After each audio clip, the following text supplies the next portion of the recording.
3 বছর হয়ে গেল আপনি জেলা সভাপতি। বোলপুরে এখনো পর্যন্ত একটাও পার্টি অফিস তৈরি করা গেল, যেটা আপনার নিগরানি বা আপনার নিজের দায়িত্বের মধ্যে পড়ে, যে আপনি হয়তো সেটাকে ধারক বা বাহক বলা যেতে পারে। তো সেটার কারণ কি? বোলপুর সাংগঠনিক জেলা, সেখানে বোলপুরে পার্টি অফিস নেই, কিন্তু আমোদপুরে পার্টি অফিস আছে। আমোদপুর আছে, কিন্নার আছে, আমাদের কিন্নাহারে আছে। তো বোলপুরের মধ্যে কোনো পার্টি অফিস নেই, কারণ বোলপুরের রাজনীতির উপরে বেস করে আরো সারাউন্ডিংয়ে রাজনীতি চলে। ছাদ না হলে ছাদের তলায় সবাই এসে একত্রে বসতে পারবে না। ছাদ না হওয়ার কারণে কি তাহলে মানে সংগঠনকে কোথাও গিয়ে দুর্বল করে দেওয়া? পরিবর্তনের জন্য যে আপনি যেটা বললেন যে ঘাটতি, অবশ্যই সেটা ঘাটতি। মাথার উপর ছাদ যদি না থাকে তাহলে তো ঘাটতি একটা তো হবেই। যে সমবায় সমিতিতে আপনি পূর্বে টিএমসি থেকে দাঁড়িয়ে জিতেছিলেন, বর্তমানে সমবায় সমিতির ভোটে সেখান থেকে কোনো ক্যান্ডিডেট দেওয়া হয়নি বিজেপির।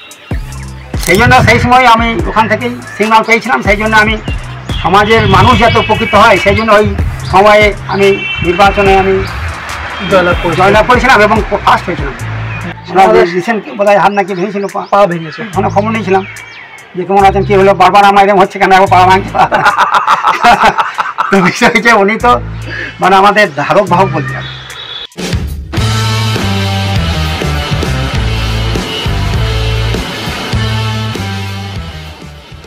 যে সমবায় সমিতিতে আপনি পূর্বে টিএমসি থেকে দাঁড়িয়ে জিতেছিলেন, বর্তমানে সমবায় সমিতির ভোটে সেখান থেকে কোনো ক্যান্ডিডেট দেওয়া হয়নি বিজেপির।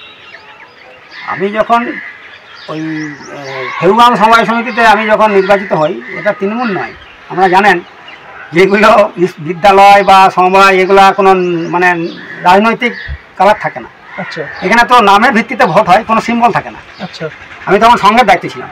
আচ্ছা, আমি যখন রাষ্ট্রীয় স্বয়ংসেবক সংঘের হয়তো বোধহয় জেলা সেবা প্রমুখ বা কি একটা মহকুমা কার্যবাহী এরকম দায়িত্ব ছিল। আচ্ছা, তাহলে আমরা জানেন যে সংঘের দায়িত্বে থাকা কোনো কার্যকর্তা পলিটিক্যাল প্রবেশ করতে পারে না। আমরা জানেন এটা যেটা বলছে যেভাবে আমরা পেয়েছি এটা সম্পূর্ণ ভুল ধারণা, তার কারণ আমি তখন সংঘের দায়িত্ব ছিলাম। আচ্ছা, এবং এই সব নির্বাচনগুলো কিন্তু সামাজিক কার্যকর্তাই মানে দাঁড়ান।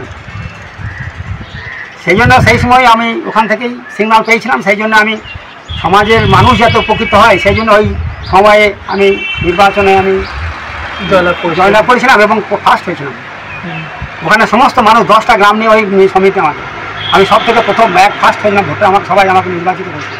কিন্তু এইবার সমবায় সমিতিতে কোনো ক্যান্ডিডেট দিলেন না আপনি। এখন বিষয় হচ্ছে যে এমনিতেই আমি তো এখন আর ওই সমবায় সমিতির মধ্যে নেই, তিনি মেম্বার।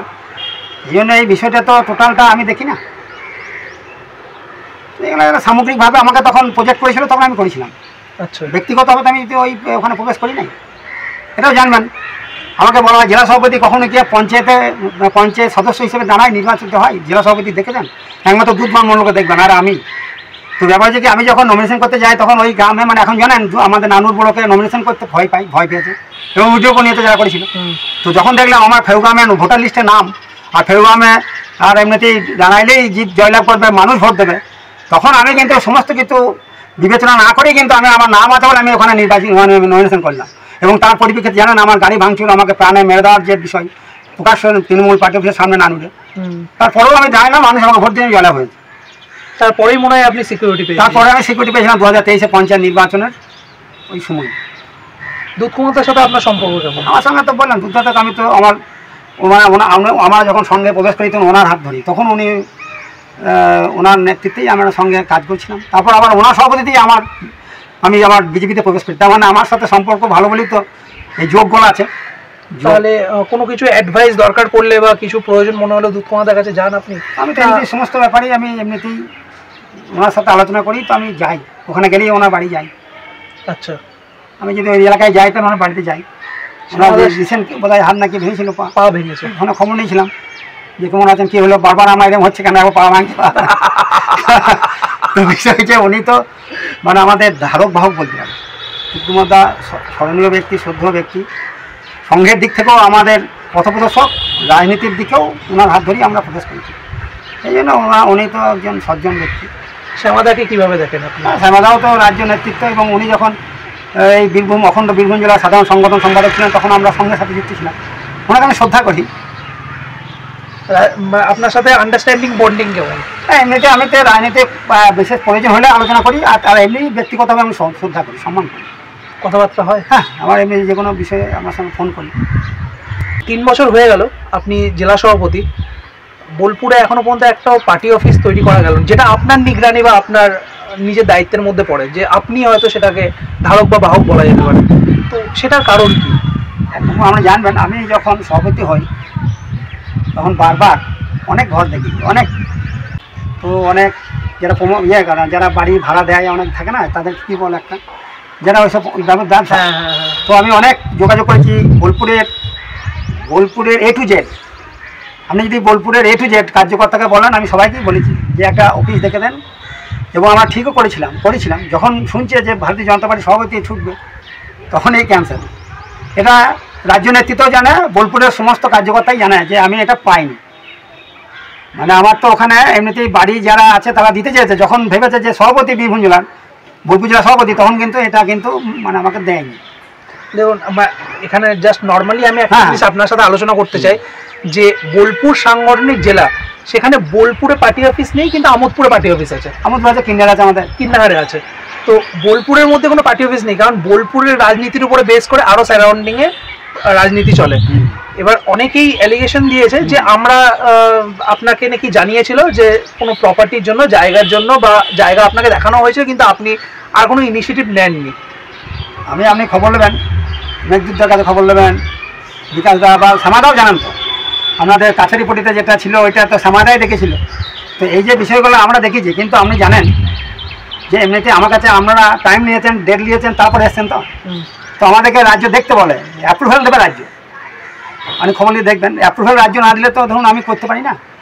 তো আমি দেখলাম, দেখার পর যদি অ্যাপ্রুভাল না দেয় রাজ্য, ঢিলেমি করে, তাহলে কী হবে? আপনার হাতছাড়া হয়ে যাবে। সেই জন্য এটা টোটাল যে আমি যেটা বললেন যে আমি সর্বময় জেলা সভাপতির আন্ডারে, এটা আপনি কাউকে দিতে পারবেন না, কিন্তু এটা টোটালটা রাজ্যের উপর নির্ভর করে। আচ্ছা, রাজ্য অ্যাপ্রুভাল না দিলে পরে আপনি 100 জায়গায় দেখলে ওটা পাবেন না। তাহলে কি রাজ্যই গাফিলতি করছে? রাজ্য ব্যাপারটাকে অ্যাপ্রুভাল দেয়নি। আমি দেখছিলাম অনেক জায়গায় বিল্ডিং দেখছিলাম, একদম একটা ভালো বিল্ডিং, একদম ওকে জায়গা, মানে অনেক বড় বিল্ডিং প্লাস ভালো জায়গা, রাজ্য নেতৃত্বকে দেখেছিলাম। কি বলবেন আপনি? আপনার সাথে তো আমাদের সুকান্ত মজুমদারের সম্পর্ক খুব ভালো। এবার কে এসছে আপনার ইয়েতে এসছে না, আমার সাথে সম্পর্ক ভালো, এবং আরও একটা সাংগঠনিক বিষয়, তো সভাপতি হাতিতে সব নেই। তো সেই জন্য রাজ্য নেতৃত্ব অ্যাপ্রুভাল না নিলে এটা হবে না। কিন্তু আমি এরপরেও হবে না, আমি সভাপতি থাকলে থাকি বা নাই থাকি। আমি এরপরেও হবে না, আমি সভাপতি থাকলে থাকি বা নাই থাকি। আমি এরপরেও হবে না, আমি সভাপতি থাকলে থাকি বা নাই থাকি। এটা কিন্তু সম্পূর্ণ আমি জানেন না। যখন বীরভূম জেলায় যখন জায়গা কেনা হয়, তখন কিন্তু আমি জেনারেল সেক্রেটারি ছিলাম, রামকৃষ্ণ রায় সবই ছিলেন। আচ্ছা, তো ওখানে জায়গাটা যখন কেনা হয়, তখন অনেক এলিগেশন আসে যে এই খাগড়া ফ্যান ট্যান, তারপর পাশে একটা জায়গা ছিল, সেটা কিন্তু বারবার বলা হয়েছে রাজ্যকে, তখন কিন্তু রাজ্য নেয়নি, এখন ফস্তাইছে। বুঝলেন তো? রাজ্য অ্যাপ্রুভাল না দিলে কিন্তু জেলা করতে পারে না। এটা জেলার সভাপতির এখতিয়ার আছে দেখার। আমার মানে যে কেনার জন্য যে ব্যাপারটা ব্যবস্থা, সেটা তো রাজ্য করবে না, আমার জেলা তো আর ফিনান্সিয়াল ব্যাপারটা দেখবে না। আর অ্যাপ্রুভাল জেলা থেকে সিগন্যাল দিলে তবে সেই জায়গা ক্রয় করা হবে। একটা ছাদ না হলে ছাদের তলায় সবাই এসে একত্রে বসতে পারবে না। ছাদ না হওয়ার কারণে কি তাহলে মানে সংগঠনকে কোথাও গিয়ে দুর্বল করে দেওয়া? না, ব্যাপারটা কি আছে, রাজ্য নেতৃত্ব আমাদেরকে বলেছে, দেখুন বারবার এটা বলার পরও বলেছেন যে আমরা জায়গা দেখুন, আমরা করব। নিশ্চিতভাবে রাজ্যের লক্ষ্য আছে যে পরে নিশ্চিতভাবে আমাদেরকে বলেছিল যে সমস্ত জেলাতে জেলা অফিস হবে, আমরা জায়গা দেখুন। যাক, এটা হয় নাই। আবার হয়তো আমি তৈরি বিল্ডিং প্লাস জায়গা সহ দেখেছিলাম, হয় নাই, দামে দামে বা কিছু তো হয় না। এরপরে হয়তো নিশ্চিতভাবে এটা 2026 আসছে বিধানসভা ভোট, সেই ভোটের আগে নিশ্চিতভাবে রাজ্য পরিবর্তনের জন্য, যে আপনি যেটা বললেন যে ঘাটতি, অবশ্যই সেটা ঘাটতি, 5টার উপর ছাড় যদি না থাকে তাহলে তো ঘাটতি একটা তো হবেই। সেই ঘাটতিটা পূরণ করার জন্য রাজ্য নেতৃত্ব নিশ্চিতভাবে আমার মনে হয় ভাববেন।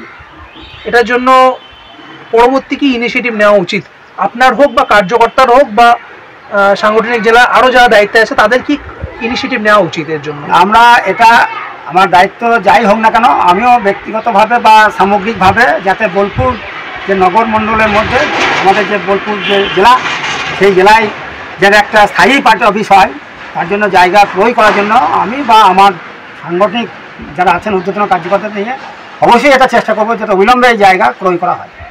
কার্যকর্তাদের সাথে কি আপনি বসবেন এই বিষয়টার জন্য? হ্যাঁ, অবশ্যই আলোচনা হয় আমাদের।